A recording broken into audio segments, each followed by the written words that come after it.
Welcome to the video series, Occupational Therapy for the Stroke Survivor at Home. My name is Alyssa. I'm an occupational therapist and certified stroke rehab specialist. If you're a stroke survivor or caregiver, my goal is to provide you with information and advice to help make your lives easier in the home setting. Any information I reference throughout this video series will be made available to you in the video description. Let's get started.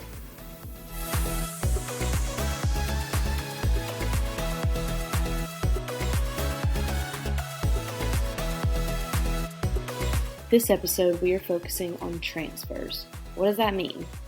This term refers to a person moving from one surface to another, be it to a bed, a chair, a toilet, a car, wherever. Stroke survivors may have residual physical deficits impacting their ability to move from place to place safely.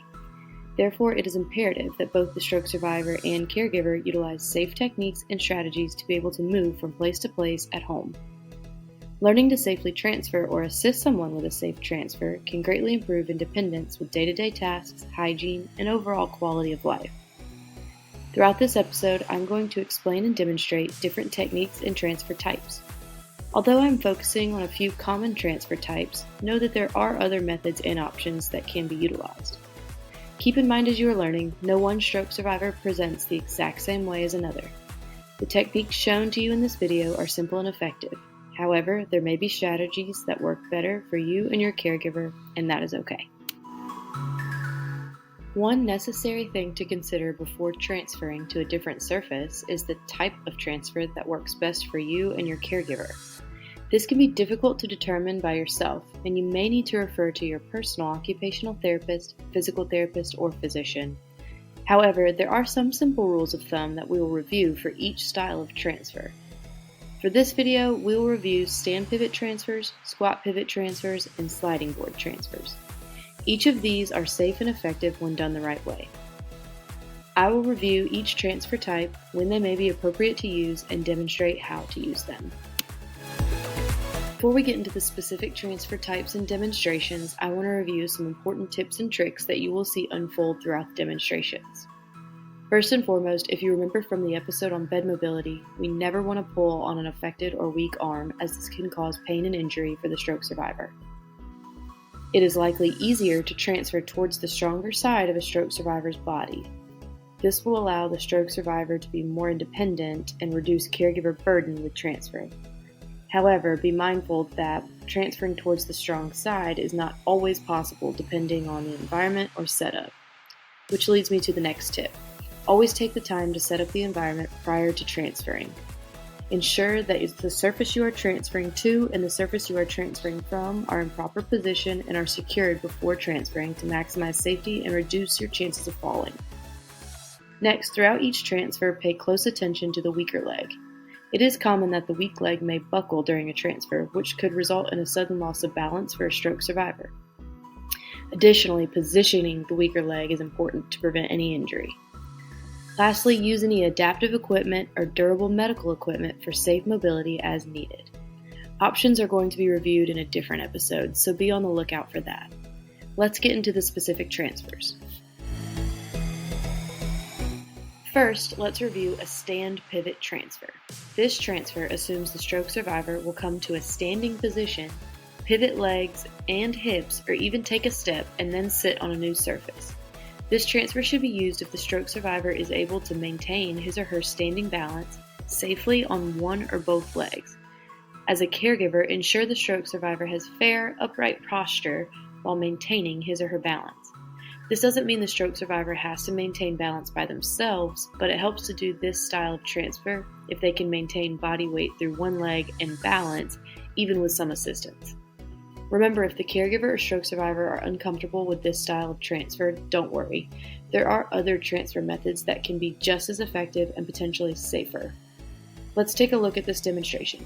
In the upcoming videos, the person simulating a stroke survivor is wearing a yellow band on the wrist and ankle to note the weaker side of the body so that you can better apply these skills at home. In this demonstration, the person simulating the stroke survivor is going to do a stand pivot transfer from the bed to a bedside commode towards the stronger side of the body. Note, the caregiver sets up the environment by bringing the bedside commode close to the stroke survivor prior to transferring. By going towards the strong side, the stroke survivor can ideally assist with the transfer more so than going towards the weaker side. In this demonstration, the caregiver is standing on the weak side to provide greater assistance. If a stroke survivor has weakness in one leg, there is an increased chance that the knee may buckle or suddenly lose balance. Therefore, you see the caregiver place her knee in front of the stroke survivor's weaker knee, still allowing room for movement, but staying close enough so that when the stroke survivor stands, if the knee were to buckle, the caregiver's knee would block it from buckling too much and prevent a fall. Additionally, the caregiver places her hands on the gait belt around the back of the stroke survivor and the other hand up towards the shoulder and chest to assist with maintaining upright posture and standing. However, the caregiver is not pulling on the weak arm.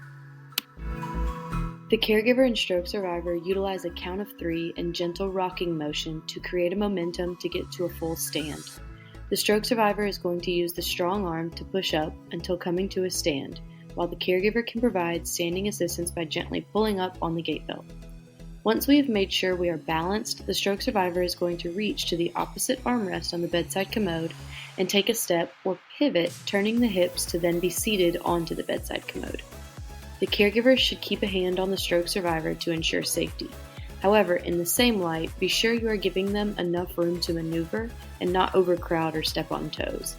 Once the stroke survivor is safely seated, the transfer is complete.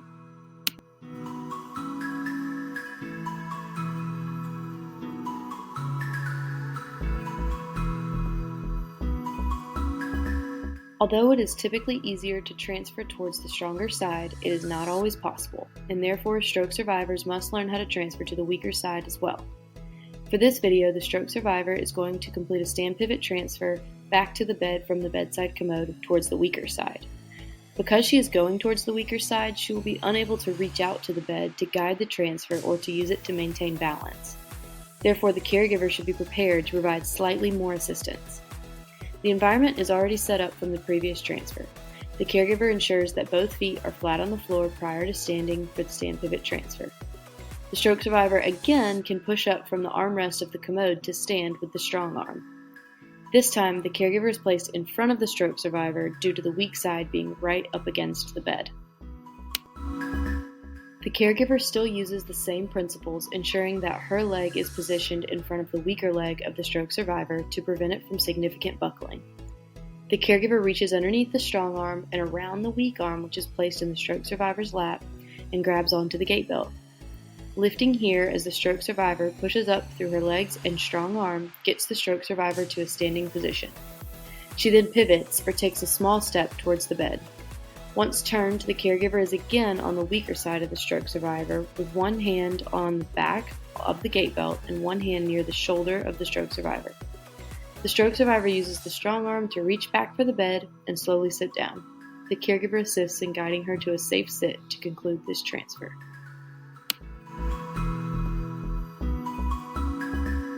If you are unable to get to a standing position or maintain your balance safely, a stand pivot transfer is probably not the safest transfer type for you. Let's review a squat pivot transfer. A squat pivot transfer allows a person to move from surface to surface without ever coming to a full standing position. Rather, the person will achieve a squat position or half stand, enough to lift the hips and buttocks and pivot them from one surface to another. This transfer may require greater assistance from the caregiver to ensure safety in the home setting. Important things to remember with a squat pivot transfer include: going towards the stronger side will still likely be easier. You do not have to come to a full stand. Consider the surfaces you are transferring to and from. If transferring to a wheelchair or something with armrests, you will have to move the armrests out of the way to complete the transfer. Setup is key. Ensure the surfaces are close enough to each other so that you can avoid falling between surfaces. Consider a slight angle between surfaces, such as a wheelchair or bedside commode. As a caregiver providing assistance, remember this: if you can control and guide the hips of the stroke survivor, you likely have control of the transfer, helping maximize independence and improving safety with squat pivot transfers. Let's take a look at some demonstrations. First, let's do a quick review of how to set up a wheelchair prior to a squat pivot transfer. When working with a wheelchair, always remember to remove the leg rests before transferring and move them out of the way entirely to avoid any hazard for falls. With a wheelchair, you have the freedom in most situations to move the chair to the stronger side of the stroke survivor to improve independence with the transfer. Turning the wheelchair towards the stroke survivor at a slight angle allows the stroke survivor to complete a safer squat pivot transfer. Always remember to lock the brakes prior to all transfers to or from a wheelchair to prevent the chair from rolling away during the transfer. Lastly, because we are preparing for a squat pivot transfer, the caregiver will move the armrests of the wheelchair so it is not in the way when transferring by rotating it behind the wheelchair. All wheelchairs are not quite the same, so please consult your healthcare providers with any additional questions regarding the operation of your chair. For a squat pivot transfer, the person transferring wants to ensure feet are flat on the floor prior to moving. The caregiver in this demonstration assists with bringing the hips forward so that the feet are better positioned on the floor. Just like the stand pivot transfer, the caregiver is going to be mindful of the weaker leg during the transfer. The caregiver essentially positions both of her legs around either side of the stroke survivor's weaker leg to assist in guiding that leg with the squat pivot transfer. The stroke survivor is going to reach with the strong arm to the armrest of the wheelchair if able. If unable to reach that far, placing the strong arm on the cushion of the wheelchair would be appropriate. The weaker arm should be placed in the lap of the stroke survivor to protect it during the transfer.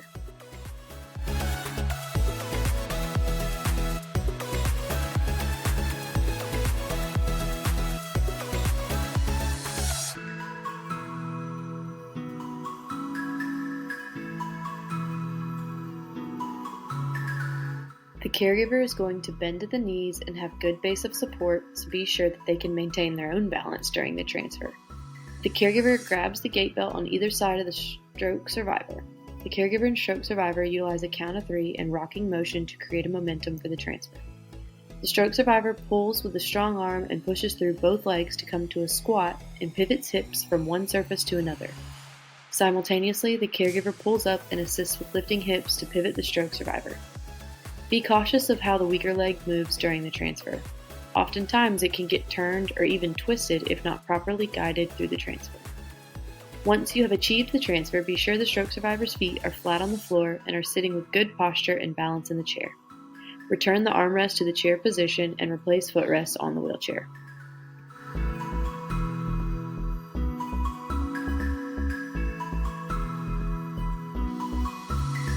When completing a squat pivot transfer to the weak side, the principles remain the same. However, the person transferring may be unable to assist as much in this direction, requiring greater assistance from a caregiver. For this technique, the caregiver shows the stroke survivor where she is about to transfer. She does this because the stroke survivor is going to lean the opposite way rather than reach for anything, since this is the weaker side and she is unable to see the surface during the transfer. Leaning the opposite way helps reduce the weight in the hip on the side you are transferring to, ultimately making the transfer easier. The caregiver reaches around the weak arm and under the strong arm to grab the gait belt on either side. Using a 3 count and rocking motion, the stroke survivor pushes through the legs and strong arm on the armrest of the chair to come to a half stand or squatting position and pivots hips towards the weak side. The caregiver provides enough lifting force to assist the hips up and over onto the bed. The caregiver should bend at the knees and maintain good body mechanics to avoid injury to themselves. Once the stroke survivor is seated on the bed, the caregiver ensures the feet are flat on the floor, the hips are pushed back onto the bed so she does not slide forward. This is a successful squat pivot transfer. One last transfer method we are going to review is the slide board transfer. This transfer utilizes a small, flat board underneath the stroke survivor to scoot across it from one surface to another. This transfer may be used if the stroke survivor is unable to lift the hips and bottom up enough to clear a surface, but still has the ability to scoot. This transfer method can be effective, however the setup for this transfer is critical to avoid falls. Lastly, avoid using this transfer method if the stroke survivor has skin breakdown or pressure sores on their bottom, as this method could irritate that and make it worse. Let's take a look at this transfer style. The setup for the slide board transfer is the exact same as a squat pivot transfer. Remember to remove the armrest from the wheelchair. The wheelchair is still best at a slight angle towards the stroke survivor, just as it was for a squat pivot transfer. Don't forget to lock the wheelchair brakes. For the slide board transfer, the board needs to be placed with one side underneath the hip nearest the direction you are moving and aimed towards the surface you are transferring to. When placing the board, it may be easiest to have the stroke survivor lean the opposite direction so that the caregiver can place the board properly. When placing the board, you want to make sure it is directly under the buttocks and mid-thigh and is not too far back or too far forward. Once the board is placed, the transfer is very similar to a squat pivot. The difference is the stroke survivor does not have to achieve a transfer in one swift movement. Instead, they can use the same principles to scoot or inch across the board until they have reached the position they want to be in. Note the caregiver's hand placement and leg placement are the same as they were for a squat pivot transfer, ensuring the weaker leg does not twist and turn throughout the transfer. The beauty of this transfer style is that you can take your time and ensure with each scoot that the stroke survivor is properly positioned and balanced before scooting again. Once you scoot far enough over, the stroke survivor can reach for the armrest of the wheelchair and help pull themselves across the board. Once the stroke survivor is in the wheelchair, they can lean the opposite way and the board can be removed. Replace the armrest and footrest to the chair and the transfer is complete.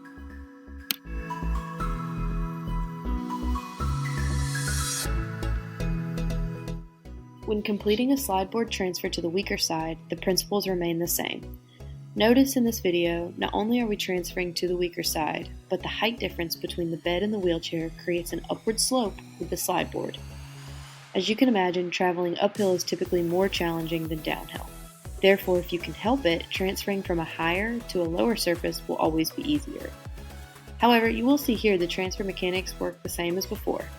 The difference is, you may have the stroke survivor lean towards the stronger side to shift the weight off of the hip in the direction you are moving to make scooting easier. If the board begins to slip, you can always slide back to the surface you started from and reset. Once the stroke survivor reaches her destination, remove the board and ensure they are safe and balanced on the bed and the transfer is complete.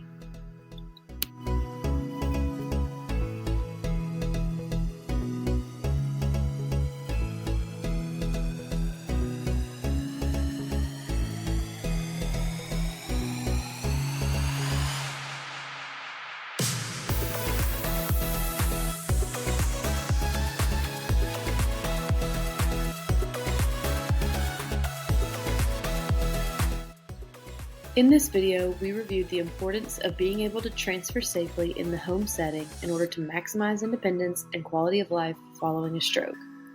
We reviewed 3 different types of transfers, including a stand pivot transfer, a squat pivot transfer, and a sliding board transfer. Throughout the demonstrations, we went over different tips and tricks to maintaining safety and improving mobility through transferring.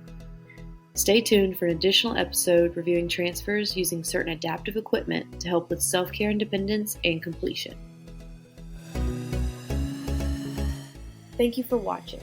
I hope this video helped you as a caregiver or stroke survivor with maximizing independence and improving your quality of life in the home setting.